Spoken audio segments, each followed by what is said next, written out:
Friends, आज हम आपके लिए लेकर आए हैं एक नई सीरीज जिसका नाम है अंडर द डोम और ये एक साइंस फिक्शन मिस्ट्री सीरीज है। तो चलिए जल्दी इसका पहला पार्ट देखते हैं। सीरीज की शुरुआत चेस्टर्सविल नाम के एक छोटे और शांत टाउन में होती है। यहाँ बार्बी नाम का आदमी जो इस टाउन का नहीं है, वो यहाँ के जंगल में एक आदमी की लाश को दफना रहा होता है। बार्बी के माथे पर चोट लगी है और लगता है इस आदमी से उसकी लड़ाई हुई थी। फिर दोपहर को वो टाउन से बाहर जा रहा होता है। रास्ते में पुलिस की कार देखकर वो बड़ा नर्वस हो जाता है और सड़क पर ध्यान नहीं दे पाता, लेकिन फाइनली वो पुलिस से दूर निकले जाता है। पर तभी दो गाय रोड को ब्लॉक करके खड़ी होती हैं। बार्बी कार को घुमाता है और खेत में गायों के बीच चला जाता है। उसकी कार स्पिन करती है पर बार्बी को चोट नहीं आती। कुछ ही सेकंड्स बाद टाउन में अर्थक्वेक आ जाता है और जमीन बुरी तरह हिलने लगती है। तभी अचानक आसमान से कुछ गिरता है और हर तरफ खामोशी छा जाती है। एक गाय के दो टुकड़े हो जाते हैं और लगता है ऊपर से किसी चीज ने उसको काट डाला है। बार्बी देखता है कि ऊपर से एक इनविजिबल बॉल गिरी है जो इतनी नुकीली है कि उसने एक घर के दो हिस्से कर दिए हैं। तभी जोई नाम का एक टीनेजर वहाँ आकर बार्बी से पूछता है, आप ठीक तो है ना? वो खुद भी नहीं जानता कि यहाँ पर हुआ क्या है। इसके बाद इंस्पेक्टर और उसकी डेप्यूटी लिंडा को इन्फॉर्मेशन मिलती है कि पूरे टाउन का पावर सप्लाई कट हो चुका है। फोन लाइंस और इंटरनेट भी काम नहीं कर रहे होते हैं। सारे सैटेलाइट कनेक्शन भी कट चुके हैं। तभी एक एयरप्लेन उस इनविजिबल वॉल से क्रैश कर जाता है। मतलब ये महज एक वॉल नहीं बल्कि एक डोम शेप का स्ट्रक्चर है। लोग अब बहुत घबरा जाते हैं। रेडियो पर फिल नाम का आरजे और उसकी असिस्टेंट डॉडी बाहर की दुनिया से कनेक्ट करने की कोशिश करते हैं। अब उनके रेडियो स्टेशन के अलावा डोम के अंदर और कोई दूसरा रेडियो स्टेशन नहीं है। पर इस मुसीबत के बीच भी फिल खुश होता है कि हमारे चैनल की रेटिंग बहुत ज्यादा बढ़ जाएगी। तभी बाहर से एक फायर ट्रक डोम की ओर आता है पर बार्बी उसको रोक देता है ताकि वो वॉल से क्रैश न हो पाए। पुलिस भी इस डोम के बारे में कुछ नहीं जानती कि ये हो क्यों रहा है। टाउन का काउंसलर जिम भी आ जाता है, लेकिन उसे भी इस बारे में कोई आइडिया नहीं है। उसे बताया जाता है कि टाउन के सारे रास्ते सील किए गए हैं और इस वजह से कई एक्सीडेंट्स हो रहे हैं। अब एक्सीडेंट्स को रोकने के लिए वे तुरंत एक इमरजेंसी अनाउंसमेंट करना चाहते हैं। टाउन के दूसरे कोने में जूनियर और एनजी रोमांस कर रहे होते हैं। एनजी जोई की बड़ी बहन है और एक वॉलंटियर नर्स भी है। लेकिन जब जूनियर एनजी को प्रपोज करता है तो वो कहती है, मैं तुम्हारे बारे में ऐसा फील नहीं करती। इस बात पर दोनों में आर्गुमेंट होती है और एनजी उसको थप्पड़ मारकर चली जाती है।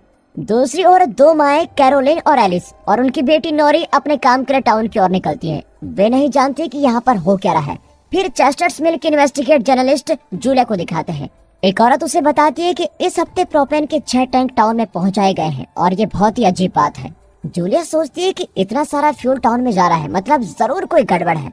वो कहती है, मैं इसकी छानबीन करूंगी। अब जिम रेडियो स्टेशन में जाकर इमरजेंसी अनाउंसमेंट करता है। कैरोलिन उसे सुनती है, लेकिन उसे कोई एडवर्टाइजमेंट समझकर इग्नोर कर देती है। अब इससे पहले कि उनकी कार डोम से क्रैश करे, अपोजिट साइड से गाड़ी उस पर क्रैश हो जाती है और ये देखकर तो वे बिल्कुल शॉक हो जाती हैं और तुरंत गाड़ी रोक देती हैं।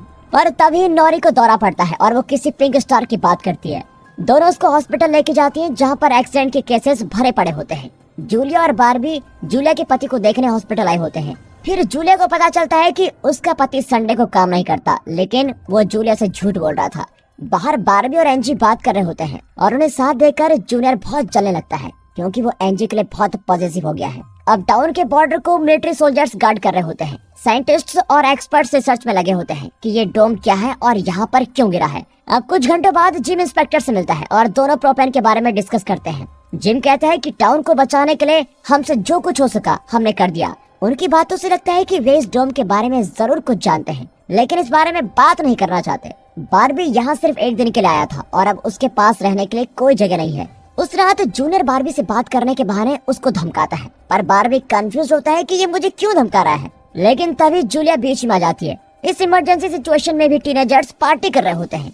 अब जो एक लड़के से मिलता है और वे सिचुएशन के बारे में डिस्कस करते हैं। तभी अचानक उसे दौरा पड़ता है और वो पिंक स्टार का नाम लेता है। नोरी ने भी बिल्कुल यही कहा था। दूसरी ओर जूनियर एनजी के घर में घुसकर उसको किडनैप कर लेता है और उसे अपने पिता के एक पुराने शेल्टर में लेके जाता है। वो कहता है कि जिम मेरे पिता है और उन्होंने मेरी सेफ्टी के लिए ये शेल्टर बनवाया था। मैं ये भी जानता हूँ कि टाउन में क्या हो रहा है। यहाँ जूलिया बार्बी को अपने घर में रहने देती है। जूलिया के पति की फोटो देखकर बार्बी बिल्कुल चौंक जाता है क्योंकि सुबह बार्बी ने इसी को दफनाया था। वहाँ पेट्रोल करते वक्त इंस्पेक्टर का पेसमेकर फट जाता है और वो मर जाता है।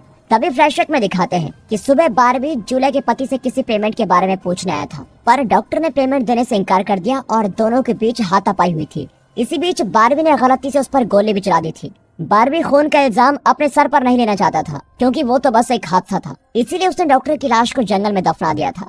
जब बार्बी सुबह उठता है तो उसका नेकलेस गायब होता है। जूलिया कहती है कि मैं उसे ढूंढूंगी, लेकिन बारबी को याद आता है कि उसने नेकलेस कैबिन में छोड़ दिया था जहाँ उसने जूलिया के पति को मार डाला था। यह इंस्पेक्टर की लाश को हाथ में लिए लिंडा बहुत रोती है। अब जोई अपने फ्रेंड बैन के साथ होता है जिसने कल रात उसकी मदद की थी। बैन पूछता है कि कल रात दौरा पड़ने के बाद तुमने पिंक स्टार का नाम क्यों लिया, पर जोई को तो कुछ भी याद नहीं है। रेडियो स्टेशन में डॉडी अपने स्पेशल डिवाइस से बाहर की दुनिया से कनेक्ट कर पाती है। वो सोल्जर्स की बातें सुन सकती है लेकिन उनसे बात नहीं कर पाती। सोल्जर्स भी कंफ्यूज हैं कि ये इनविजिबल डोम क्या चीज है। वहाँ जिम एक रेस्टोरेंट में अपना ब्रेकफास्ट एंजॉय कर रहा होता है। तभी लिंडा आकर बताती है कि इंस्पेक्टर की मौत हो गई है। दोनों तुरंत लेस्टर नाम के आदमी के पास जाते हैं जो अंतिम संस्कार करवाता है। शेल्टर में एंजी मदद के लिए चीखती चिल्लाती है लेकिन कोई फायदा नहीं होता। इससे पहले कि वो दरवाजा तोड़े, जूनियर आके उसको एक चेन से बांध देता है। वो कहता है कि इस डोम की वजह से तुम मुझसे नफरत करने लगी हो। जब डोम हट जाएगा तो तुम फिर मुझसे प्यार करने लगोगी। लगता है ये एक साइको है। अब इंस्पेक्टर की मौत की खबर सुनकर लेस्टर बहुत दुखी होता है क्योंकि इंस्पेक्टर उसका फ्रेंड था। फिर लिंडा की गैर हाजिरी में दोनों पिछले महीने हुए प्रोपेन इंपोर्ट के बारे में कुछ बातें करते हैं। दरअसल इंस्पेक्टर और ये दोनों टाउन के लोगों से कोई बात छुपा रहे थे। कुछ घंटों बाद जब लिंडा इंस्पेक्टर के ऑफिस जाती है तो वहाँ जिम कुछ ढूंढ रहा होता है। जिम कहता है कि मैं अपनी वसीयत चेक करने आया था और लिंडा को उस पर विश्वास हो जाता है। लेकिन असल में वो प्रोपेन इंपोर्ट के कुछ डॉक्यूमेंट्स उठाने आया था क्योंकि उन डॉक्यूमेंट्स की वजह से वो और लेस्टर मुसीबत में पड़ सकते हैं।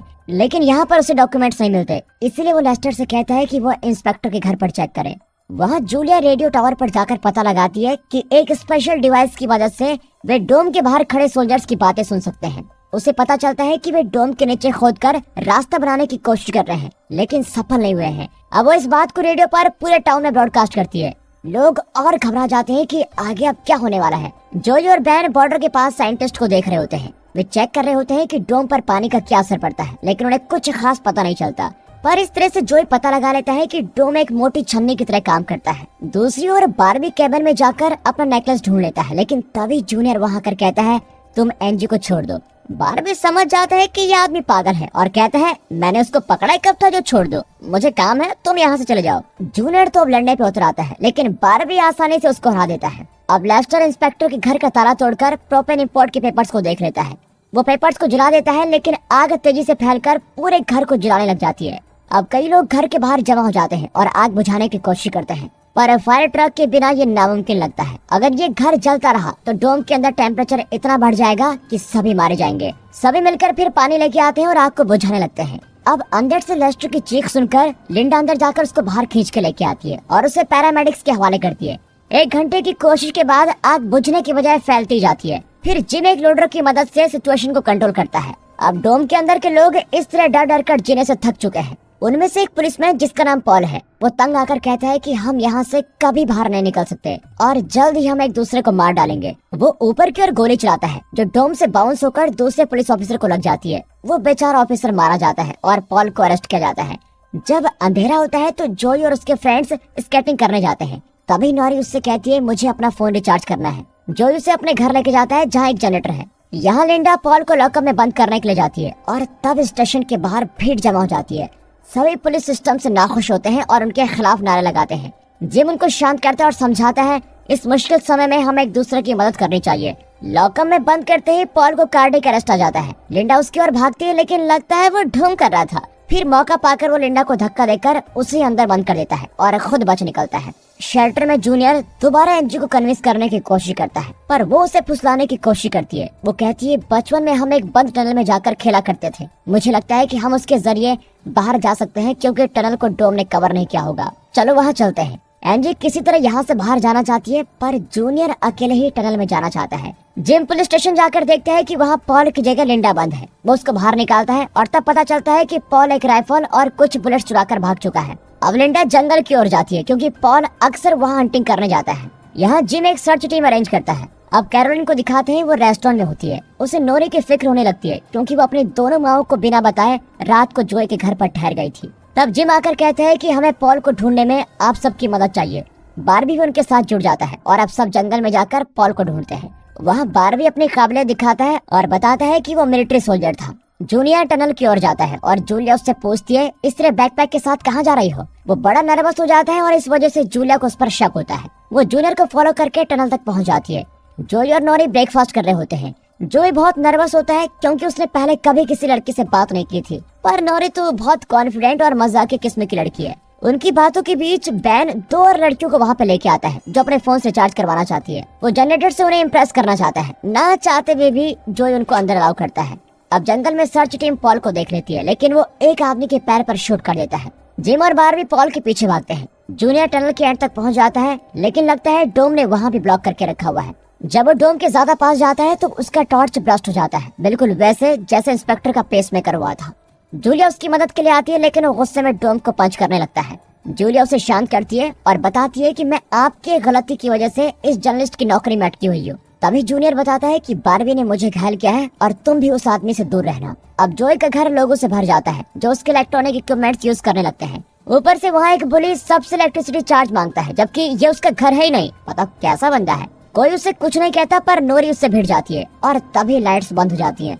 बारबी और जिम पॉल के पास चले जाते हैं, लेकिन पॉल के पास राइफल है और इस वजह से वे उसको कुछ नहीं कर पाते। वो जिम को मार डालने वाला होता है कि पीछे से लिंडा उसको शूट कर देती है। यहाँ कैरोलिन जोई के घर आती है और नोरी को डांटती है कि तुम बहुत इरेस्पॉन्सिबल हो गई हो। तभी नोरी जोई का हाथ पकड़ती है और एक चिंगारी उठती है। फिर दोनों को दौरा पड़ता है और वे मिलकर मंत्र की तरह कहते हैं, पिंक स्टार्स एक कतार में हैं। अब जूनियर शेल्टर में लौट आता है और एनजी फर्स्ट एड किट से दवा निकालकर उसके घाव पर लगाती है। वो सीजर्स अपने पास ही छुपा लेती है। सारा दिन काम करने के बाद जूलिया और बारबी घर लौट आते हैं। जूनियर की बातों से जूलिया को बारबी पर शक होने लगता है और जब बारबी नहा रहा होता है तो जूलिया उसकी चीजों को चेक करती है। और दोस्तों, इसी के साथ इस सीरीज का पहला पार्ट यहाँ पर खत्म होता है। दोस्तों, इस सीरीज की मिस्ट्रीज एक एक करके आगे के एपिसोड्स में खुलेगी और इसके लिए अगला पार्ट देखना ना भूलना। और अगर ये पार्ट आपको अच्छा लगा तो इसको लाइक कीजिए और चैनल को सब्सक्राइब करना बिल्कुल मत भूलेगा। इस सीरीज के वीडियोस को अपनी फैमिली एंड फ्रेंड सर्कल में शेयर कीजिए।